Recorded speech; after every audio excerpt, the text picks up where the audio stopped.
Everybody, there are a total of 5 federal programs that could give you a fourth stimulus check. If you have not received a fourth stimulus check yet, be sure to stay until the end of this video to find out more information about the fourth stimulus payments. And also, I will be going over the very important news about your Social Security benefits and unemployment benefits. So be sure to subscribe and share this video with your friends and family. Lawmakers in Congress are becoming more supportive of ending the monthly child tax credit payment. Congressman, New Jersey is already a high-tax state. And I know you get a lot of pressure from people in your state who say increasing taxes. It's obviously game time, as you said, and one of the key parts of this is the revenue. And as was reported, a lot of these questions are still up in the air, right? And how much SALT, the state and local tax deduction, which has to be part of this package, how will that be part of this package? Because for me, that's about getting tax relief to my district. And of course, as you say, there are other provisions that really aren't even written yet in the way that we can look at, and we're trying to go through every part and understand how it's going to impact districts like mine. And there are also some federal programs that are giving money to Americans, ranging from rental aid to financial assistance. And so this final stimulus bill from the former president's administration and the law that President Biden signed earlier this year is the $46.6 billion in emergency aid for rental assistance. The Biden administration announced a one-time $600 crisis relief payment to U.S. meatpacking and farm workers. As much as $20 million will also be provided for payments to grocery store workers, intended to cover costs for personal protective equipment. These payments will be coming from state agencies and nonprofits. And a program was also announced in September to help families and households that are struggling to afford internet service during the crisis. The emergency broadband benefits will provide a discount of up to $50 per month towards broadband service for eligible households, and up to $75 per month for households on qualifying tribal lands. Eligible households can also receive a one-time discount of up to $100 to purchase a laptop and computer. But folks, here's some very important news about Nancy Pelosi. They are debating, and U.S. senators are haggling over funding of the $1 trillion infrastructure compromise. And the question is, can they get bipartisan support for that? Joe? Nancy Pelosi and House progressives are headed toward a major clash over the strategy to implement Biden's domestic agenda. Top Democrats insist that a framework on Biden's social safety net package should be enough for members to vote for a separate $1.2 trillion bipartisan infrastructure package. But progressives say that is not sufficient to secure the support for the infrastructure bill. As government policy changes go, it's hard to find one that helps millions of Americans as rapidly as President Biden's expand the child tax credit. And since its temporary enactment in Biden's relief bill, it has given the parents of 60 million children up to $300 per child each month. For 90% of them, the money goes directly to their bank accounts from the Treasury. Its striking impact makes all the more remarkable what's happening in the emerging Democratic compromise on Biden's domestic agenda. Now, Chuck Schumer, everybody, said that a lot of the bill is written, but that a handful of items remained unsettled and that they first have to get some kind of agreement on those. And asked if Democrats will be able to unveil their plan before Biden leaves for his international summit. Schumer said that's our goal. There's also a total of 5 big issues that Democrats will need to address this week in order to meet the October 31st deadline to pass the infrastructure bill. Bernie Sanders, the progressive Senate Budget Committee chairman, also held firm that his proposal to expand Medicare would be part of the final package.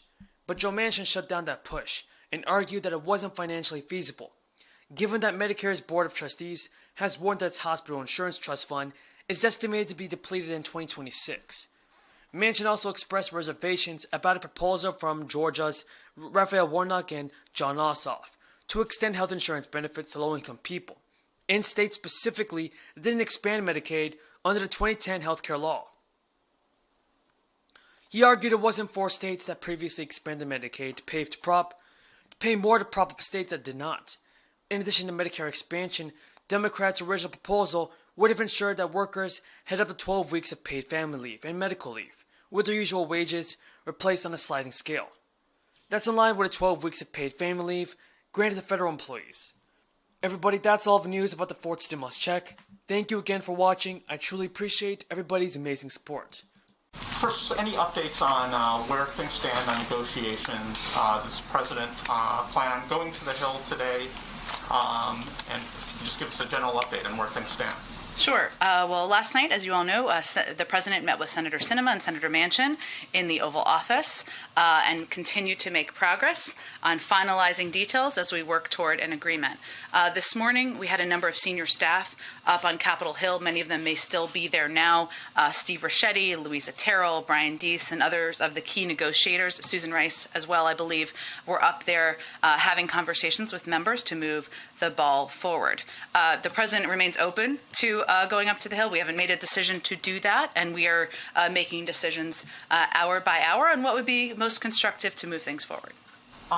Many of the President's progressive allies have come around or seem to be coming around to the idea that you can't let the perfect get in the way of the good. That said, just outside the White House, some young environmentalists are holding a hunger strike because they believe that the bill has been, where things stand, that the bill could be weakened to an unacceptable degree.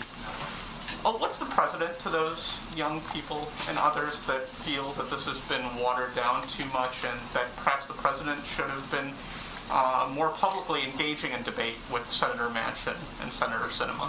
The reconciliation package they're protesting, or the infrastructure bill, or all of it? The reconciliation. Well, what I would say first, the President admires the activism, the energy, of young people who are out there advocating for what they believe in, and the changes that he agrees should be made to how society functions, to long overdue investments in our climate. I think what we would say is, one, we are on track now to move forward.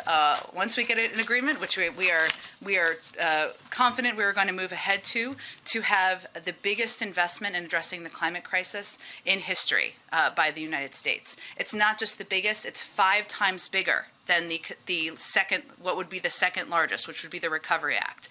This is would be a historic investment and something that would make have enormous impact on addressing these issues. And I would note that, and I don't know all of the things that are of concern to them, but since you asked me about the framing, and I don't know if climate is one of them, but I assume it might be, so let me start there, is that what we're talking about here is creating targeted manufacturing credits that will help grow domestic supply chains for solar, offshore, and onshore wind, expanding access to rooftop solar and home electrification, expanding grants and loans to rural co-ops to boost clean energy and energy efficiency, expanding grants and loans in the agricultural sector, and we are talking about a historic effort to make critical investments in environmental justice, something that is long overdue, that is central, that is important to the President, important to our climate and our clean energy team. I'd also note that there's been some reporting about this as well, and I don't know if they were talking about child care. I don't know if young people are. I'm happy to hear that, but maybe they were. But